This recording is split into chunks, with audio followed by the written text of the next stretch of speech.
maybe Right. talk about the liquidity providers as well. What's the chance for everyone being a part of this? Right. Okay. So let's say that you've got a little stash of money, right? Um, and let's say that that value that you've accumulated has the opportunity to sit in different places. It could just sit as euros, but as euros they're devaluating, right? You're losing purchasing power. The same with dollars.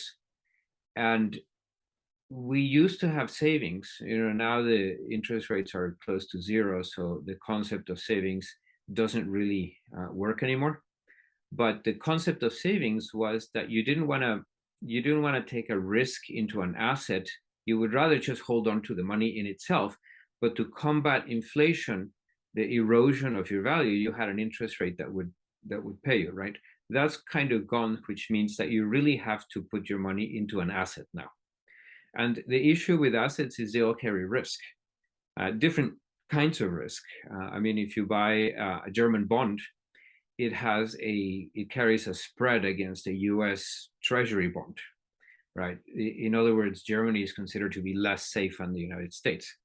If you buy Greek debt, it's even higher. If you buy corporate bonds, they have their own level of exposure. So now you come to the liquidity pool. And a liquidity pool is really a very interesting device because one of the things it does is it eliminates counterparty risk.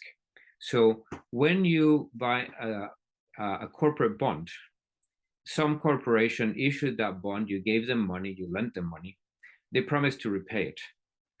But things don't go well. They can't sell their products, they have a shit team or whatever, and they go under.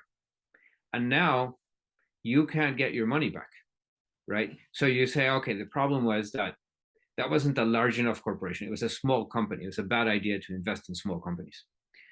I should invest in bonds in larger companies because there's safety in how much they have in reserves. But then large companies go under, right? Because the entire sector goes downhill or whatever. So then you say, okay, well, I should invest in nations because, but then nations default. Mexico defaulted and Venezuela has defaulted, and, so this issue of counterparty risk is very real, and it doesn't go away no matter how big the issuer is. So now you come to liquidity pools.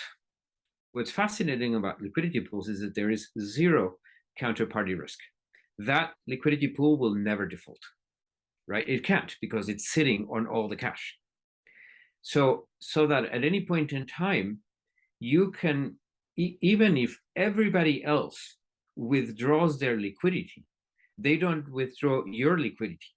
You will still have those tokens, and you can always redeem those tokens for at least the amount of money that you put in, right? So it's from a risk perspective, not only is there no counterparty risk, but there's also no operational risk, and there's no market risk.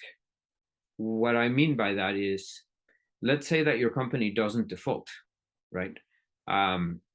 But the bonds that the company issued and that you bought have a price, and the price fluctuates, and you are therefore exposed to, you bought this bond for this price, and now it's down here. And so you potentially lost money if you need to liquidate at that point. The thing with bonds is that you can always get your money back if you just wait the term. If you wait the entire 30 years, you will eventually get your money back, but you might need to sell it before, and the market might be down, and so you incur loss, right? This kind of loss doesn't exist with liquidity pools. So in some ways, the liquidity pool is really a breakthrough in investment, in the investment world, and I think is one that Wall Street hasn't yet caught on to, right? They haven't yet understood the power of liquidity pools. And so let me explain a little bit about why, right?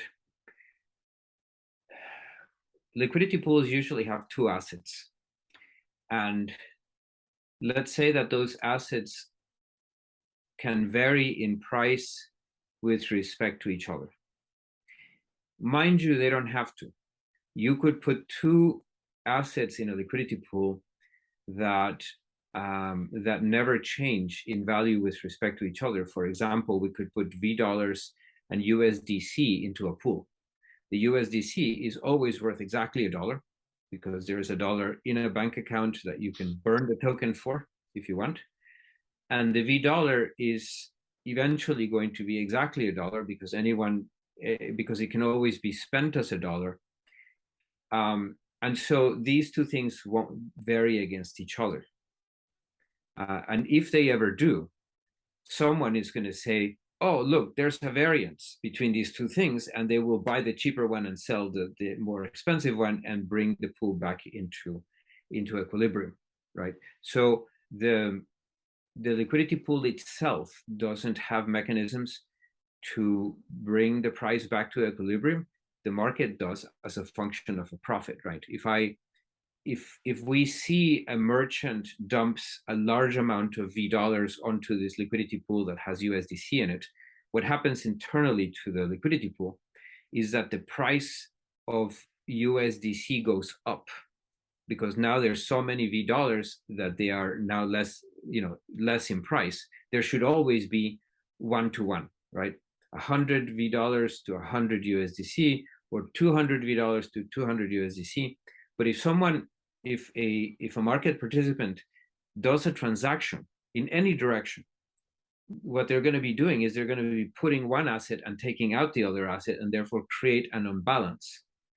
Now you have a situation where the V dollars are cheap and the USDC is expensive. And someone goes, oh my goodness, look at the opportunity to buy Vow really cheap right now. So they take USDC, they put it into the liquidity pool to get those V dollars out, which they're buying cheap at a discount, and that rebalances the pool to parity again. And because they bought these V dollars cheap, they can now go spend them at some store and get a discount for having used the V dollar, right? So that is an example of a liquidity pool where the two assets have a natural equilibrium. One of the consequences of this activity is that every time that a merchant says, I've got some V dollars, I need to burn into real money, into banked money, and he puts the V dollars into it, gets the USDC out, which he can then redeem for banked money, he pays a transaction fee. And that transaction fee is a percentage of the amount. So as the volume of business on the ecosystem grows, and as more merchants come to this liquidity pool to dump the V dollars and get USDC out, the liquidity providers make money, right? And that's I think it's paying right now 0.3% so it's 30 basis points, 0.3% per transaction fee. That can add up. That can produce an enormous amount of yield, right? If that liquidity pool is very busy, transaction after transaction, and merchants just doing business all day, every day, right? That can be a mountain of reward for the liquidity provider at zero risk, because at any point in time, that liquidity pool is going to rebalance. And even if it doesn't rebalance, from a nominal perspective, the liquidity provider can take out exactly the same amount of money that they put in, which was sitting there without any risk of default, without any operational risks, without any market risks, and then go home with his money. So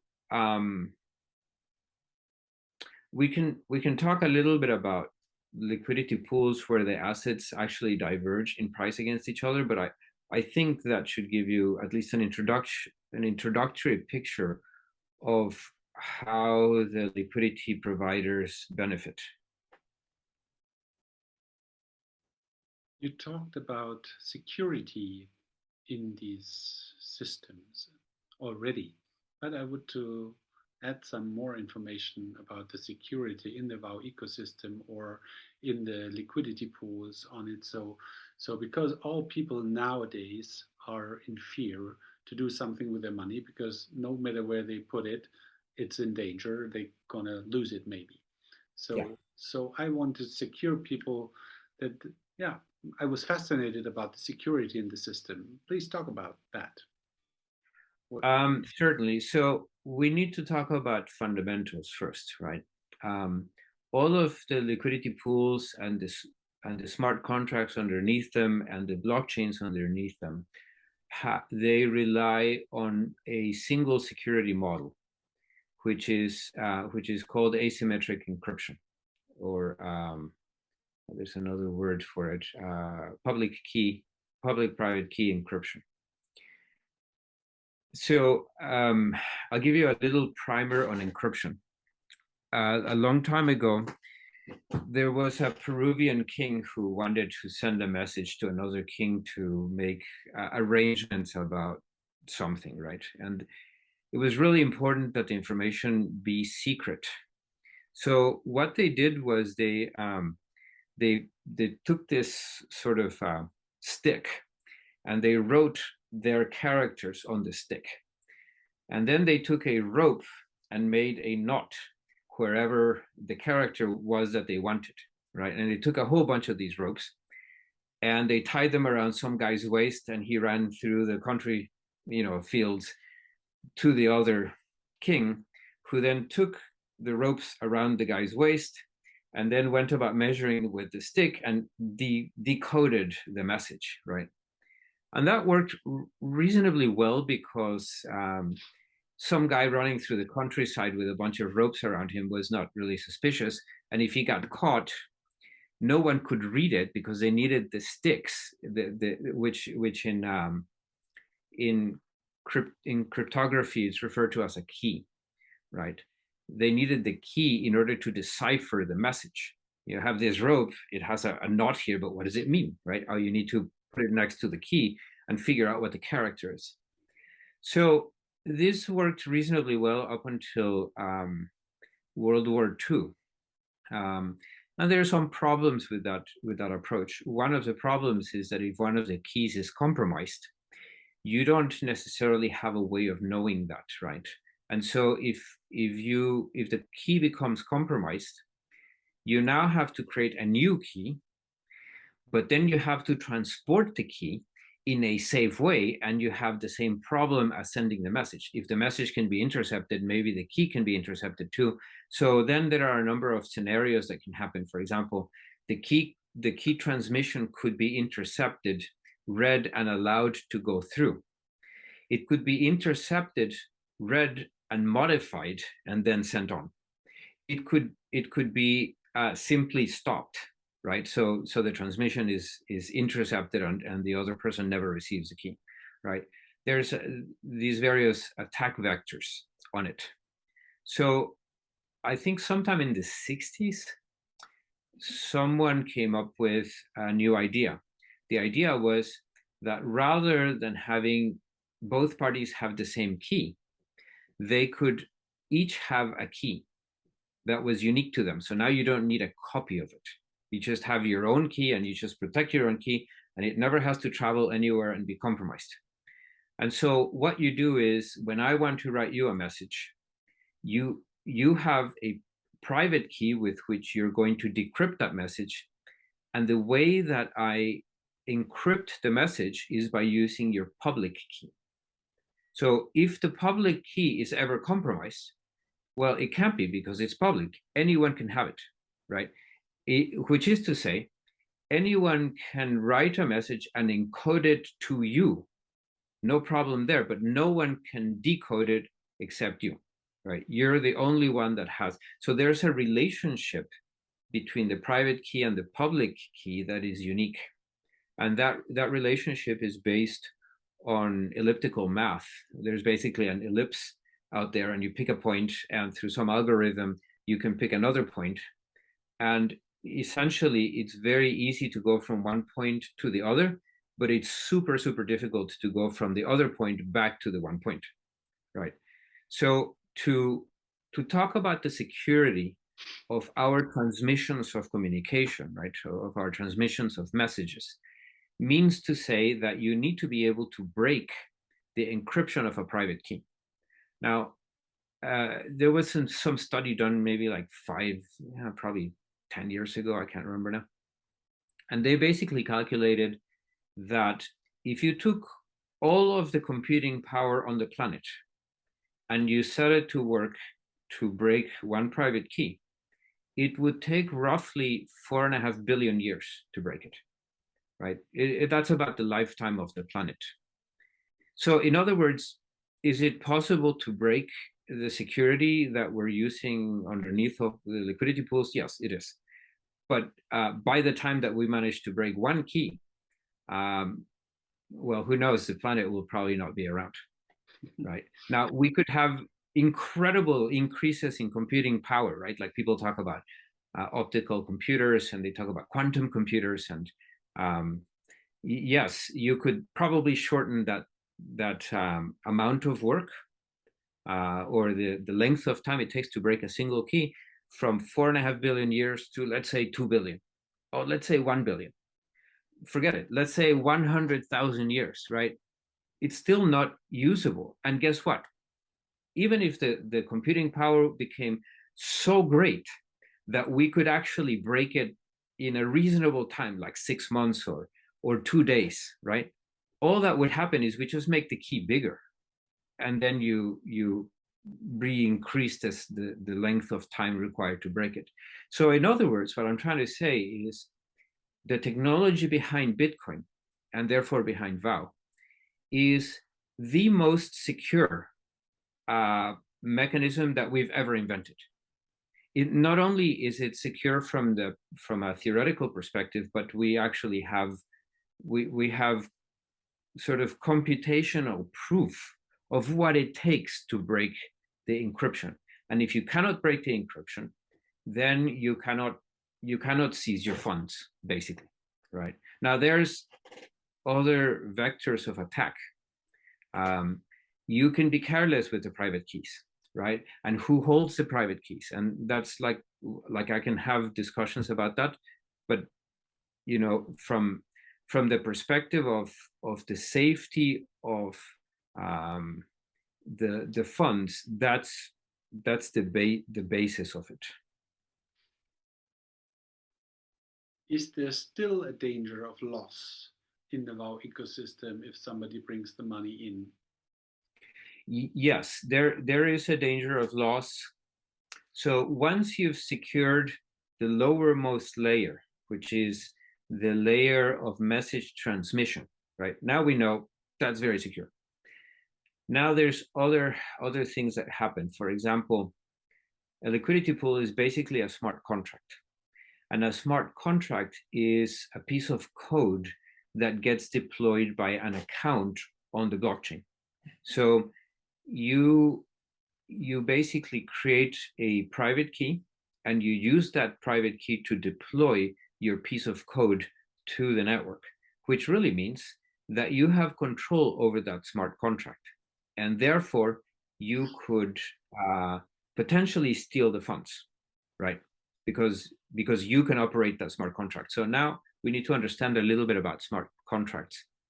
A contract provides a series of mechanisms known as methods. It provides a finite number of methods and a specific number of methods with specific functionality. It's also a thing that gets peer reviewed. In other words, when you publish it, you actually show the source code to anyone who wants to look at it so that they can make sure that there are no backdoors, right? So that even if you have the private keys to deploy the smart contract, you cannot take the funds unless there is a method in the smart contract that allows you, as the owner of the smart contract, to take the funds. The liquidity pools that we're currently using are on Uniswap, and those are very well peer reviewed. There are no backdoors. They have very limited functionality, so they do exactly what they're expected to do and no more.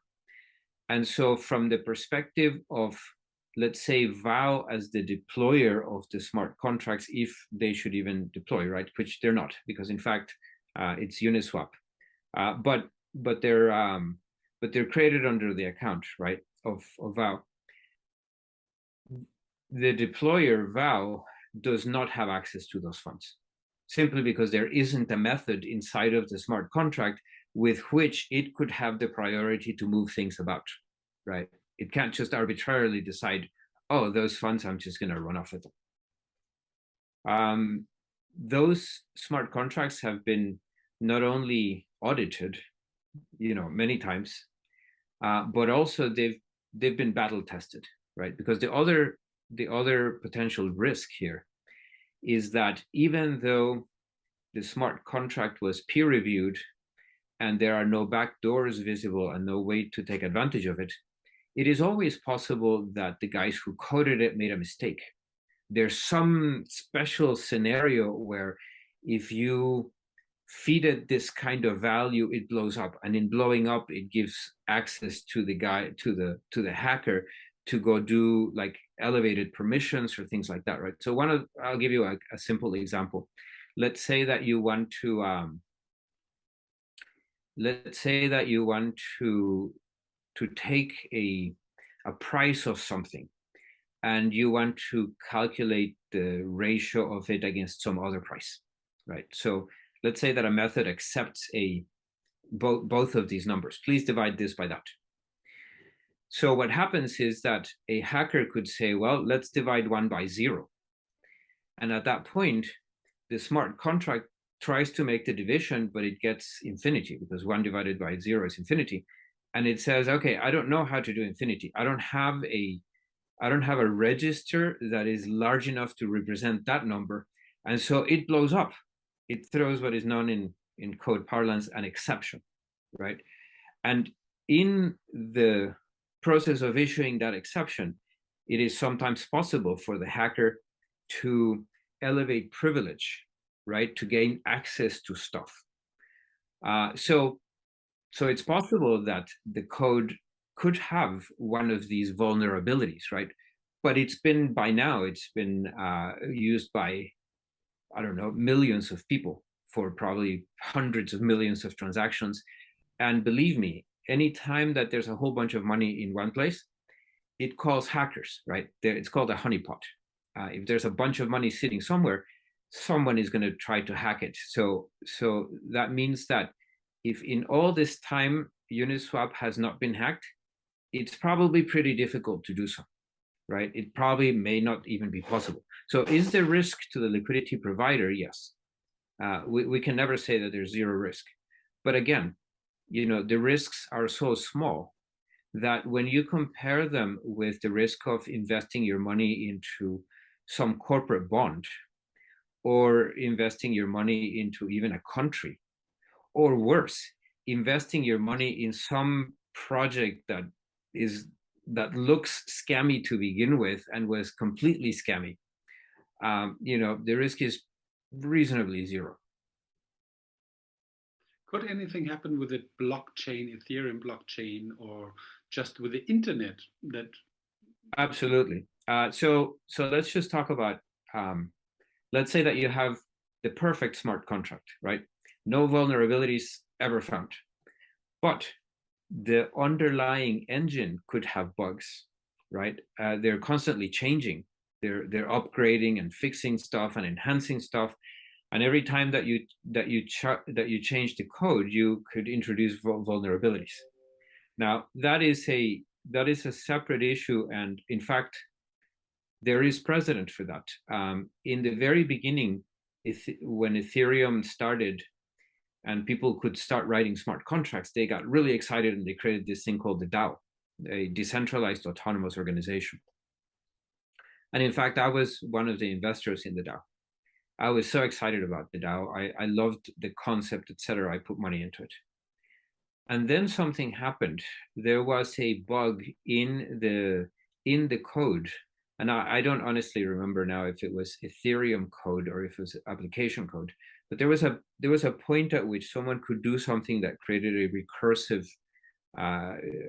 recursive behavior and basically wiped out the accounts, right? It was possible to use the method that sends money to call itself so that it sent basically everything out. And they stole a really large amount of money from the DAO. That was actually what caused the Ethereum fork.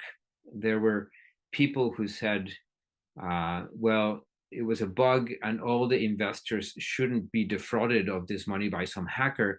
So what we'll do is we'll roll back the clock. We'll just roll back the transactions to that point before the theft, and we'll patch it, and then we'll move on. And then there were people who said, no, we should never roll back the thing because it's supposed to be immutable. And if we roll it back, then we've proven that it isn't immutable, and now we can't trust it, right? And so that was called Ethereum Classic. So these kinds of things can happen at the sub application level, right? But obviously, the bigger the system, the more people, the more hacking attempts, and the better the testing and the sandbox environments that they create, where they do very, very thorough testing, because everybody understands if you let a vulnerability through, it will be found, it will be exploited, people will be hurt, and that will hurt the ecosystem. So they're really super careful about it.